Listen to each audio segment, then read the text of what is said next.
잘 잡혀가던 코로나19가 대구에서 이단 신천지 집단에 의해 엄청난 속도로 확산되면서 중국 다음으로 확진자가 많은 국가가 되었습니다. 코로나19 사태를 계기로 신천지 집단의 정체가 만천하에 드러나고 있는데, 사람들이 정말 놀랐던 것은 뭐냐면 신천지라고 하는 곳에 그렇게 젊은이들이 많이 모이는 사실입니다. 약 6만 5천 명 정도로 추정되는 교육생을 제외한 공식 집계인 24만 명을 기준으로 하면 20대 교인만 약 9만에서 10만 명 정도 되는 것으로 파악하고 있습니다. 10대와 30대를 제외한 20대만 해도 이 정도의 숫자를 차지하고 있다는 거죠. 한국 교회는 20대, 30대가 거의 떠나가고 있는 추세인데, 어떻게 반사회적인 집단으로 보이는 신천지에 이토록 많은 청년들이 몰려드는 걸까요? 이러한 현상은 역설적으로 한국 교회의 문제점과 한국 사회의 문제점을 적나라하게 보여주는 바로미터의 역할을 하고 있습니다. 무엇 때문에 그럴까요? 이것에 대해서 우리가 함께 살펴보면서 본문을 통해 재난의 시대라고 일컬어지는 이 시대 속에서 교회는 어떤 모습으로 있어야 하며 우리 그리스도인은 어떤 삶을 살아야 하는지를 함께 돌아보는 시간이 되기를 주의 이름으로 축복합니다.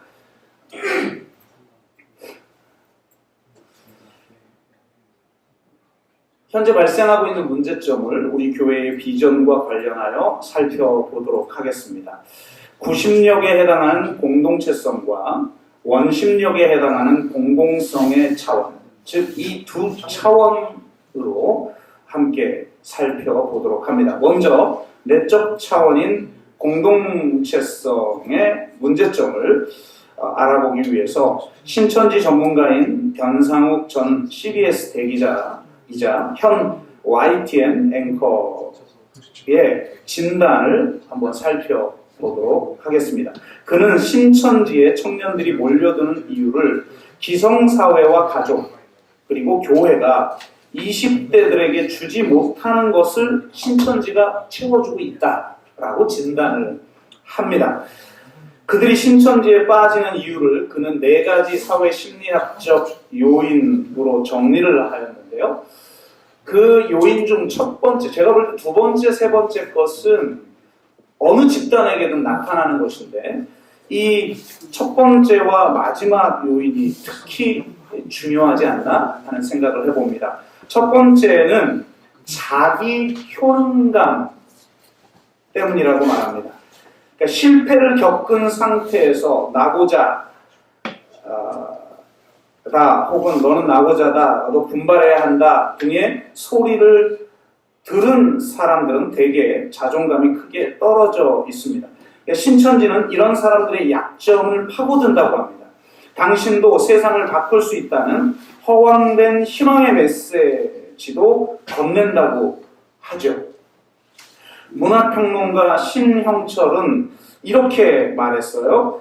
좋은 종교가 현재에 대한 어려운 질문을 제공할 때, 나쁜 종교는 미래에 대한 쉬운 답을 제공한다. 기막힌 말인 것 같습니다. 다시 한번 읽어드릴게요. 좋은 종교가 현재에 대한 어려운 질문을 제공할 때, 나쁜 종교는 미래에 대한 쉬운 답을 제공한다. 신천지는 요한계시록에 대한 비유풀이와 짝풀이라는 아주 천진한 성경 해석학을 휘두르면서 그렇게 하고 있다는 겁니다. 헬조선의 불안한 미래가 장밋빛 종말로 대체되어 버리는 것이죠. 더군다나 구원이라는 혜택을 누릴 수 있는 VIP 회원권이 주어지는 14만 4천 명의 자신이 속해 있다는 가슴 벅찬 소속감을 부여해 줍니다. 자기 집단에 밀폐되어서 이런 특권 의식을 향유하게 만드는 것이죠. 더군다나 그들은 이러한 소속감을 집단 의식 속에서 느끼는 동시에 자기들만의 네트워크를 통해 누립니다. 여러분, 지금 가장 위험한 것 중에 하나가 신천지들이 합숙훈련하는 장소는 공개하지 않고 그런 장소는 없다라고 부인하고 있기 때문에 아마 지금도 모여있는 합숙훈련 장소가 가장 지금 이 코로나19에 취약한 지역일 것이다. 이걸 전문가들은 빨리 알아내야 된다. 이렇게 말하고 있죠. 충격적인 건 어제 대구의 한 임대 아파트 단지가 코호트 격리되었습니다. 한국 최초죠. 아파트가 코호트 격리된 것은. 그런데 이 46명이 집단 감염이 되어서 코호트 격리를 했는데 놀라운 것은 그 아파트 주민 142명 가운데 94명이 신천지 교인이었다는 거예요. 그러니까 아주 전략적으로 그 아파트 단지에 이주하거나 혹은 전도하거나 했다는 것이죠. 그러면서 그곳에 신천지 왕국을 건설하려고 했던 것을 우리는 엿볼 수가 있는 것이죠. 그러니까 이 정도로 강력한 어떤 특권의식과 우월의식과 소속감을 통해서 이 자기 효능감을 제시해주고 있다는 거예요. 마지막은 희소성 모델인데요. 신천지는 포섭할 때 이런 얘기 너한테만 하는 건데 아무나 이런 성경 공부하는 거 아니야. 이러면서 접근한다는 겁니다. 네가 특별하기 때문이야. 라고 말을 하면서 접근하고 입교하는 과정도 엄청나게 힘들고 지난한 과정을 거쳐야 한다고 하죠.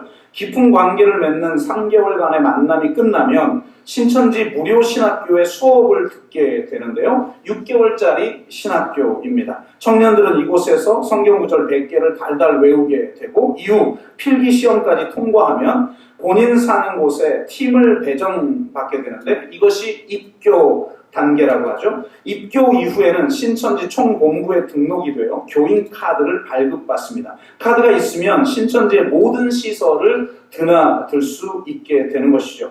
바로 이런 희소성의 모델이 여기에 작동하게 되고 이 희소성이 있는 곳에 자신이 속해 있다라고 하는 그것을 느끼게 만드는 그 과정을 통해 이 조직에 대한 집착과 중독이 발생한다는 거예요. 그러니까 한마디로 말하면 엄청난 대가를 자기가 지불한 것에 대한 보상을 자신들이 아주 희소성 있는 보상을 자기가 받고 있다는 의식을 심어준다는 거죠. 이 헬 조선에서 불안해하고 있는 청년들에게 희소성을 제시해주지 못하고 있는 것 아닌가. 이것을 한번 돌아보아야 되는 것이죠. 급진적인 제자도도 없고 대가 지불도 없기 때문에 희소성도 없이 언제든지 그저 백화점 쇼핑하듯이 교회를 찾고 등록할 수 있는 이런 현대 교회는 결코 젊은이들이 그렇게도 갈구하는 희소성과 소속감을, 자기 효능감을 제시해줄 수 없는 것은 아닌가를 돌아보아야 한다는 것입니다. 그럼 공공성의 차원에서 본 문제점은 무엇일까요? 앞서 말한 신영철은 이렇게 가짜 미래의 유혹이 이 나라의 어떤 청년들을 사로잡았다는 것은 거꾸로 말하면 우리 사회가 그 청년들에게 그들이 합리적으로 상상하고 추구할 수 있는 미래의 가능성을 제공하는 데 실패했다라는 뜻이라는 겁니다. 그는 문화인류학자 백영경의 강연 내용을 소개하는데요. 굉장히 중요한 통찰이라고 생각을 합니다. 사회적 위기의 효과 중 하나는 그 위기를 통해 언제나 이미 위기 중에 있던 사람들의 존재가 비로소 드러난다는 데 있다. 다시 한번 읽어드릴게요. 사회적 위기의 효과 중 하나는 그 위기를 통해 언제나 이미 위기 가운데 있는 사람들의 존재가 비로소 드러난다는 데 있다라는 겁니다. 우리 공동체의 어떤 이들은 이미 미래 없음이라는 재난 속에서 살고 있었다는 거예요. 그러니까 이미 재난 중에 있었다는 거죠. 그러니까 현재의 재난은 그들이 살고 있는 미래 없음이라는 재난 가운데서 발생하는 여러 재난들 중 하나일 뿐이라는 거예요. 현재의 재난은 우리가 이미 그 안에 있었던 어떤 재난을 드러내는 역할을 한다는 겁니다. 그러니까 우리는 이 재난이 예외적인 상황이라고 생각을 하지만 사실은 이 재난은 이미 우리가 재난 가운데 있다는 사실을 들추어내고 있다는 거예요. 그럼 어떤 재난 가운데 우리가 살고 있었나? 이걸 돌아보는 기회로 삼아야 된다는 거죠. 김찬호 교수는 이렇게 말해요. 재해는 사회의 민낯을 드러내준다.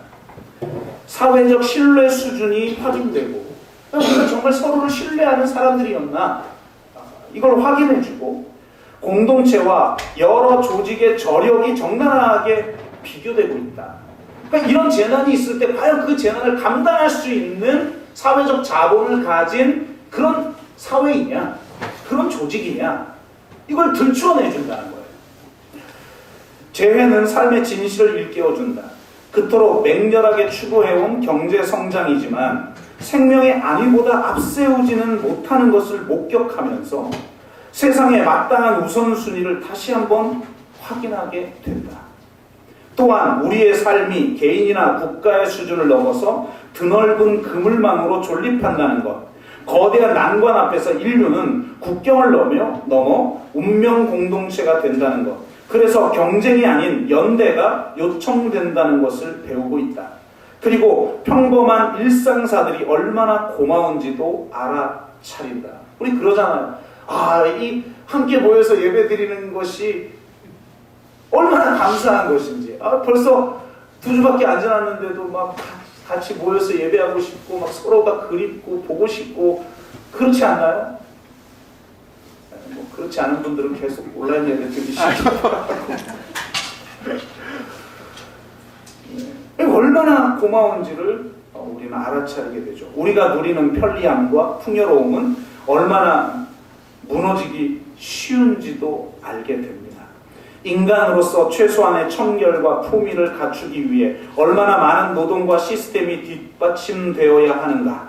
그동안 당연시되어 온 삶의 전제 조건들을 검토하면서 이게 굉장히 중요한 마지막 문제인데요. 지속 가능한 사회를 위하여 공공 영역과 경제 구조 그리고 욕망을 리모델링해야 한다라는 겁니다. 그러니까 한마디로 재난은 공공선이라는 과제를 제시해 준다라는 거예요. 우리가 이미 재난을 겪고 있는데 그 재난의 성격이 무엇인지를 이 예외 상태처럼 보이는 이 재난이 보여주고 있다는 거죠. 그러니까 우리는 이 재난을 겪으면서 이 공공선의 차원에서 어떻게 해야 하는지를 다시 한번 돌아봐야 한다는 거예요. 신천지는 재해를 통해 드러난 이 땅의 모순과 불의들 앞에서 피신처를 제공해주고 있다는 거예요. 가짜 피신처이지만 말이죠. 이 땅의 모순들과 불의들 앞에서 당당하게 맞서 김찬호 교수가 말한 대로 지속 가능한 사회를 위해 공공 영역과 경제 구조와 욕망을 리모델링하는 대안적 삶과 대안적 공동체를 제시해 주는 것이 아니라 단지 세상과 단절되어 영적 우월 의식과 특권 의식만을 향유하는 반사회 집단이라는 면에서 그것은 분명히 가짜 피난처라는 거예요. 그렇다면 한국교회는 신천지로 피신하고 있는 젊은이들에게 대안적 삶과 대안적 사회에 대한 비전을 과연 제시해주고 있는가? 교회로 모여라라고 하지만 이 재난의 시대는 모일 수도 없잖아요. 대부분의 큰 교회들이 이제는 온라인 예배로 다 전환하고 있습니다. 모이는 것 자체가 불가능한 시대. 피난처 자체를 제공할 수 없는 이 재난의 시대에 과연 우리는 진정한 대안적 삶과 대안적인 사회에 대한 비전을 제시해주는 공공성을 실천하는 그 교회로, 그런 집단으로, 그런 공동체로 세상에 그런 모습이 보여지고 있는가를 심각하게 돌아보지 않으면 안 되는 시대를 살고 있다는 거예요. 아예 신천지처럼 그런 가짜 피난처 의식을 심어준다면 모를까. 우리는 진짜 이기에 그럴 순 없고, 과연 우리는 그런 공공성을 제시해주고 있는지를 돌아보아야 한다는 겁니다. 두 가지 문제점에 대해서 좀 더 선명하게 그 모습을 보기 위해 초대교회와 한번 비교할 필요성이 있는데요. 로딘 스타르이라고 하는 사람이 쓴 기독교의 발흥이라는 책이 있어요. 부제가 이렇습니다. 사회과학자의 시선으로 탐색한 초기 기독교 성장의 요인. 그러니까 이것이 주는 장점은 이런 것 같아요. 우리는 신앙이 있으니까 신앙 때문에 하나님이 그렇게 하셨다, 이러면 끝나잖아요. 그런데 좀 더 이렇게 객관적인 시각을 가진, 더군다나 기독교인도 아닌 사회학자가 볼 때 초대교회가 어떻게 이 로마 제국에서 성장할 수 있었는가를 분석해낸 책이에요. 근데 그 여러 요인 중에 하나가 역병이었다는 거예요. 이 여러 챕터 중에 뭐 예를 들면 여성의 인권이 되살아났다, 뭐 이런 거라든지 여러 이유가 있는데 그 중에 한 챕터가 전염병 때문에 기독교인들이 이 교회가 성장했다, 이렇게 분석하는 거예요. 아주 재밌는 분석입니다. 그럼 도대체 뭐 때문에 전염병이 교회 성장을 가져왔는가? 첫째, 대참사가 있었다는 건 제가 지난주에 말씀을 드렸죠. 인구 3분의 1, 인구 혹은 3분의 2가 다 사라져버리는 대참사를 경험했는데, 이 대참사에 대한 만족스러운 해명을 기독교가 제시해줬다는 거예요. 이방 종교와 이 헬라 철학은 이 비참한 이 대역병을 해석할 수 있는 철학적 혹은 종교적 틀이 없었다는 거예요. 그런데 기독교는 이 고난에 대해서, 이 대참사에 대한 만족스러운, 사람들이 수긍할 만한 만족스러운 해명을 제시해 줄 수 있었다는 겁니다. 이것이 기독교의 장점이기도 하잖아요. 고난에 대한 의미를 발견하게 해 주었고, 또한 그들은 천국을 제시하면서 이 죽음을 두려워하지 않는 영성을 보여줌을 통해서 이 대참사에 절망하고 있는 사람들에게 희망을 제시해 줬다는 거예요. 멋지죠? 여러분, 우리가 똑같이 세상 사람들처럼 막 두려워해서는 이런 걸 제공해 줄 수 없죠. 둘째, 높은 생존율이라는 것. 우리는 하나님이 역사하셔서 그랬다, 이렇게 보지만 사회학자가 볼 때 기독교인들의 사망률이 현저히 낮은 이유가 있다는 거예요. 근데 이 기독교인들의 사망률이 비교 불가능할 정도로 현저히 낮은 이 모습 때문에 사람들이 기독교는 다르다고 봤다는 거예요. 그리고 이 모습 자체가 마치 기적처럼 보였다. 기적이죠. 우리는 기적인데 사회학자가 볼 때는 세상 사람들은 마치 그것이 기적이라고, 다 죽어나가는데, 인구의 3분의 1이 막 죽어나가는데, 3분의 2가 막 죽어나가는데 기독교인들의 사망률은 너무 낮아요. 그것 자체가 기적으로 보였다는 거예요. 그래서 신학적 정당성을 얻게 되었다는 거예요. 그럼 도대체 왜 사망률이 낮았는가? 물론 종교적 특색으로 인해서 다른 종교보다 좀 더 청결한 기독교 문화가 있었다는 것뿐만 아니라 무엇보다도 서로 사랑하는 공동체였다는 겁니다. 모든 통상적인 서비스가 중단되었을 때, 그 당시에 얼마나 더 열악했겠어요. 2000년 전이니까.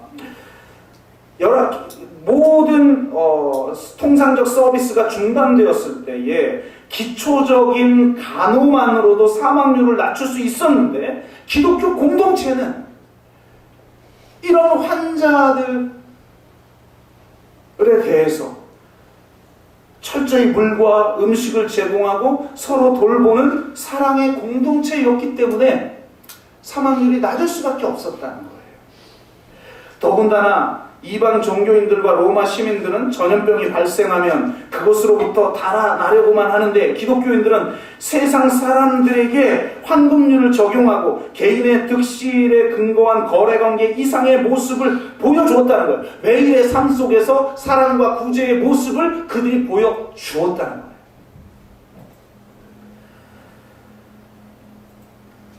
그래서 기존 종교와는 완전히 다른 종교요, 새로운 종교이며 감동을 자아내는 종교로 인식되어, 즉 대조사회요, 대한 공동체로서의 모습을 보여주어 로마 사람들이 기독교를 받아들이게 되는 결정적 역할을 했다는 겁니다. 세 번째, 새로운 사회적 네트워크를 제공했다는 거예요.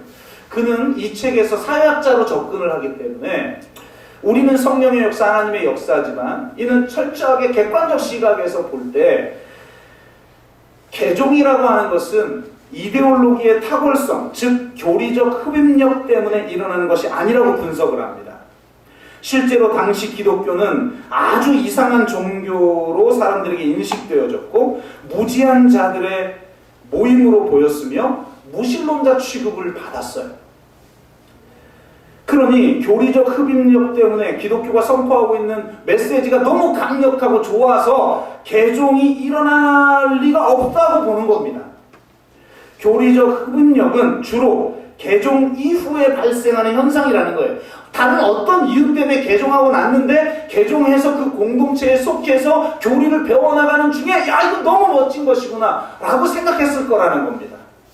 개종은 사람들이 비구성원보다 해당 집단의 구성원과 더 강한 애착관계를 형성할 때 일어난다는 거예요. 저 대구의 아파트처럼 60% 이상이 교인이 될 정도로 강력한 애착관계를 형성했다는 겁니다.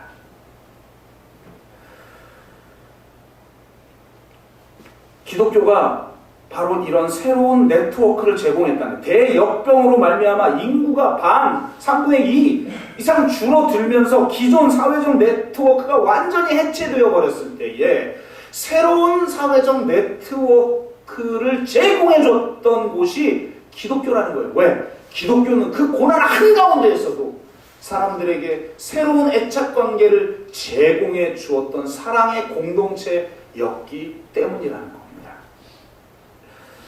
저는 이것을 본문을 통해서도 깨닫게 된다고 봅니다. 공동체성 차원에서 볼 때 기독교는 세상의 모습과는 완전히 다른 대조사회의 모습을 보여주었습니다.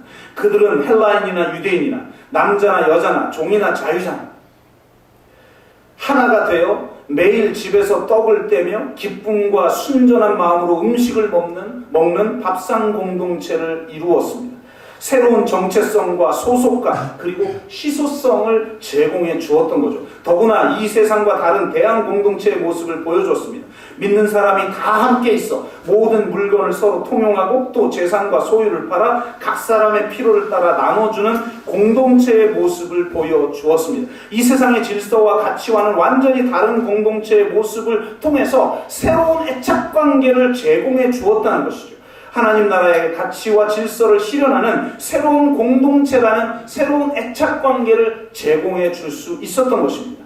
공공성의 차원에서 볼 때 그들은 사도들로 말미암아 기사와 표적이 많이 나타나 사람들이 보고 두려워할 만한 모습을 보여주었습니다. 초기 교회가 대역병 중에도 높은 생존율을 보여줌을 통해서 세상 사람들이 두려운 모습으로 바라볼 수밖에 없었던 그런 하나님의 역사가 나타났다라는 것입니다. 또한 온 백성에게 칭송을 받았습니다. 기독교는 신천지처럼 세상과 분리된 공동체가 되어서는 안 됩니다. 신천지처럼 신비적이고 비상식적인 그런 집단이 되어서는 절대로 안 됩니다. 대역병 시절 초기 교회가 세상을 섬김으로 공공성을 실천했듯이 지금은 다중 모임을 자제하고 예배를 온라인으로 드리는 것 자체가 세상을 향한 섬김이라는 공공성의 차원이라는 그 공공성을 실천하고 있는 것이라는 사실, 세상의 칭송을 받는 길 중에 하나라는 사실을 우리가 깨달아야 하는 것이죠. 하지만 단지 수동적으로 주일 공예배를 멈추고 온라인 예배로 대체하는 것만으로는 온 백성이 칭송할 수 있는 것은 아닙니다. 왜냐하면 누구나 그렇게 하고 있기 때문에 그렇습니다. 누구나 그렇게 하고 있지 않은 어떤 것, 그것을 초기 교회는 제공해 주었다는 거예요. 그래서 기독교인들을 무시하고 핍박은 하지만 칭송했다는 겁니다. 존경했다는 겁니다. 기독교는 초기 교회처럼 사랑의 공동체를 세상에 보여주어야 합니다. 세상을 섬기는 타자를 위한 교회의 모습을 보여주어야 합니다. 세상의 윤리 수준을 압도하는 사랑의 섬김을 통해 이 재난으로 인해서 똑같이 두려워하는 것이 아니라 그 두려움을 이겨내며 이 세상 한가운데로 나아가 사랑의 섬김을 통해서 공공성을 실천하는 모습을 반드시 보여주어야 합니다. 그렇게 하지 못하면 그 많은 젊은이들처럼 신천지라는 가짜에 현혹되는 현상을 막지 못할 것입니다. 말씀을 맺습니다. 초대교회는 공동체성과 공공성을 실천하는 성교적 교회의 모습을 우리에게 보여주었습니다. 위험사회 혹은 재난사회로 일컬어지는 현대사회 속에서 우리는 과연 어떤 공동체의 모습을 세상에 보여주어야 할까요? 제가 한 책을 소개함으로 설교를 마무리하고자 합니다. 리베카 솔리시 쓴 이 폐허를 응시하라 라는 책이 있어요. 책 부제가 이렇습니다. 대재난 속에서 피어나는 혁명적 공동체에 대한 정치사회적 탐사라고 돼 있어요. 제가 이 책은 오래전에 세월호 집회에 갔다가 이제 식사를 해야 되니까 대한문 옆에 있는 식당에 들어갔는데 그곳에 참여했던 청년 중에 한 명이 식사를 하기 위해서 자기가 들고 있던 책을 밥상이라고 해야 되나요? 네. 식탁 위에 올려놨는데 저는 책에 관심이 많은 사람이잖아요. 그래서 이렇게 흘낏 봤더니 제목이 이 폐허를 응시하라. 너무 강력하더라고요. 이 제목이. 그래서 바로 구입을 했었는데요. 이 책에서 그는 샌프란시스코의 대지진, 그 다음에 할리팩스 대형 화물선 폭발, 멕시코 시티 대지진, 9.11 뉴욕 테러, 뉴올리언스 카트리나 태풍 등 굵직한 대참사를 연구합니다. 우리는 이렇게 생각하잖아요. 재난영화 여러분 많이 봤죠? 재난영화는 한결같이 재난이 일어나면 사람들은 어떻게 대응해요? 재난영화 좀 보셨죠? 재난이 닥치면 막 그냥 다 혼란 그 자체잖아요. 막 비명을 지르고, 특히 여성들이 소리 지르죠. 여성들을 아주 우습게 봐요. 막 소리 지르고 막 뭐 하고 그러는데, 여러분 보세요. 지난주인가요? 지난주에 CBS 기자가 과감하게 대구를 촬영하고 나서 놀랐다는 거 아니에요. 자기는 엄청난 혼란이 예상됐는데 와보니 대구 시민들이 너무 차분하더라. 근데 실제로 이렇게 지배자들은 혹은 이 매스컴들은 자극적인 걸 통해 유지하는 곳이니까 지금 한국 언론들이 다 그 모양 그 꼴이잖아요. 오죽하면 지금 모 외국 기자가 이 한국 언론은 믿을 수가 없다. 그래서 믿을 수 없는 5가지 이유를 취재해가지고 지금 SNS에 그냥 막 돌고 있잖아요. 사람들의 공포를 더 유발시키는 거죠. 실제로는 자신들이 어찌할 바 몰라 엘리트 패닉 상태에 빠져 있는데 그것을 감추기 위해서 모든 것이 뒤죽박죽되고 이런 거예요. 그러니까 사람들에게 재난이 닥치면 일부 일어나는 혼란을 극대화시켜서 이 극한 공포심과 무기력에 빠지게 만든다는 거예요. 이 공포심을 조장하고 서로를 격리시켜버리고 질서를 회복한다는 미명하에 군대나 경찰력 등의 강력한 수단을 써서 상황을 통제하려고 한다는 겁니다. 하지만 도리어 이들의 행위를 통해 자생적으로 일어나는 재난 회복 활동을 어렵게 만들고 상황을 더 꼬이게 만들며 재난 이후의 재난을 발생시킨다고 분석한 거예요. 그러면서 실제 그 어마어마한 재난이 일어났을 때 그 곳에 있었던 사람들은 어떻게 대응했는가를 조사를 했어요. 재난 영화를 통해서 지금 현재 매스컴을 통해서 막 부추기고 있는 것만 완전히 다른 모습이었다는 거예요. 저도 굉장히 놀랐어요. 실제로 우리 예상과 달리 대재난이 일어나면 재난 속에서 혁명적 공동체가 출현한다라는 사실을 발견합니다. 일부 혼란과 약탈이 일어나기도 하지만 그건 말 그대로 일부이고 더 많은 경우 다수는 이성을 잃지 않고 도리어 침착함과 기쁨을 유지했다는 거예요. 굉장히 놀라운 모습이에요. 그리고 과거와 미래가 아닌 오직 현재에 집중하면서 살아요. 과거 때문에 후회하고 미래 때문에 불안해하는 게 아니라 지금 당장 생존해야 되는 과제가 더 중요하니까 오직 현재에 몰입하게 되어지고, 외상 후 스트레스 장애에 빠지는 사람도 물론 있지만 더 많은 경우는 외상 후 성장을 통해 의미 있는 삶을 추구했다는 거예요. 그냥 반복되는 일상을 살아가던 사람들이 의미 있는 삶을 살아가기 시작했다는 거예요. 그리고 자신들이 자신보다 훨씬 큰 세계와 연결되어 있다는 의식을 회복하면서 상호 부조, 그러니까 서로 돕는 거죠. 그리고 이타적인 행동, 자신을 완전히 희생하는 이타적인 행동을 통해 새로운 시민사회를 만들어가며 기존 체제와 다른 새로운 사회, 즉 경쟁하며 서로 짓밟는 양육강식의 사회가 아닌 애정과 연대를 통한 사랑의 공동체를 만들어내는 일이 일어났다는 거예요.